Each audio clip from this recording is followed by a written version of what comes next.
한국 천주교회는 어떻게 시작됐을까요? 조선의 한문 천주교 서적이 전래된 이후 학자들을 중심으로 이를 연구하던 모임이 시작됐는데요. 1784년 이승훈이 북경에서 그라몽 신부에게 세례를 받고 돌아왔을 때부터 본격적인 신자 공동체가 시작됐습니다. 이승우는 귀국하여 이벽을 비롯해 함께 예수님을 믿었던 사람들에게 세례를 줬고 지금의 명동성당 부근의 명례방에서 정기적인 신앙 집회를 열었습니다. 한편 천주교가 들어올 당시 조선시대는 유교 사상이 지배적이었습니다. 그런 환경에서 유교 사상에 회의를 품는다는 건 자칫 자신과 가족이 사회적으로 파멸될 수 있다는 것을 의미했습니다. 그런데 일부 실학파 학자들은 중국을 통해 전래된 서적으로 접하게 된 새로운 종교, 천주교의 가르침에 빠져들었습니다. 예수 그리스도께서 말씀과 행적으로 인간에게 영원한 행복에 이르는 길을 가르쳐 주시고 사랑과 평등과 자유의 사상을 바탕으로 한 가르침은 당시로선 놀라운 것이었습니다. 하느님 앞에 만인은 평등하고 모두 하느님의 자녀로서 한 형제이며 자매라는 가르침은 양반과 천민, 남자와 여자란 엄격한 신분 차별이 있던 사회에서 획기적인 것이었습니다. 하지만 한국 천주교회의 성장은 결코 쉽지 않았습니다. 당시 지배층은 천주교를 기존 사회 질서를 어지럽히는 위험 세력으로 판단했습니다.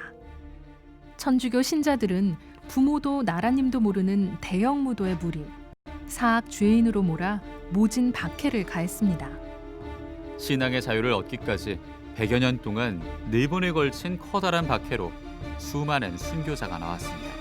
이런 가운데서도 선교사 영입과 성직자 배출을 위하여 힘쓰던 당시 조선 천주교회는 1845년 김대건 안드레아가 중국 상하이 진자샹 성당에서 페레올 주교에게 사제품을 받음으로써 최초의 조선인 사제를 맡게 됐습니다. 그런데 김대건 신부는 귀국하여 1년도 채 안 된 이듬해에 체포되어 순교했습니다. 우리의 신앙 선조들은 모진 박해에도 죽음조차 두려워하지 않았습니다.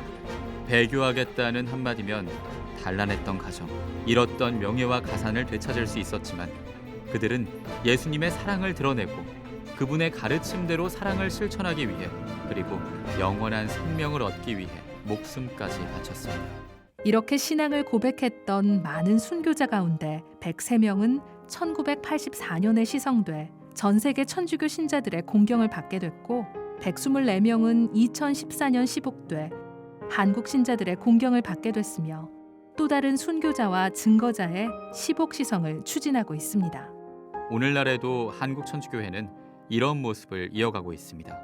직접적인 복음 선교 활동은 물론이고 여러 가지 사회복지 활동, 사회 정의와 경제 정의의 실현, 인권 증진, 그리고 생명과 환경 보호를 꾸준히 전개하고 있습니다. 가난하고 소외된 이웃에게 봉사하고 남북 화해와 일치를 위해 기도하고 북한 형제들과 나눔을 실천하고 있으며 하느님께서 주신 인간의 기본권을 지키기 위해 많은 노력을 기울이고 있습니다. 한국 천주교회는 세계 교회사에서 유일하게 평신도에 의해 자발적으로 세워진 교회입니다. 우리 신앙 선조들은 신앙을 고백하고 보존하는 일에 잠시도 게을리하지 않았습니다. 예수님의 사랑을 드러내고 그분의 가르침대로 사랑을 실천하고 영원한 생명을 얻기 위해 목숨까지 바쳤습니다. 이처럼 우리 선조들의 자랑스러운 신앙 유산은 오늘날 한국 천주교회에 끊임없이 이어져 오고 있습니다.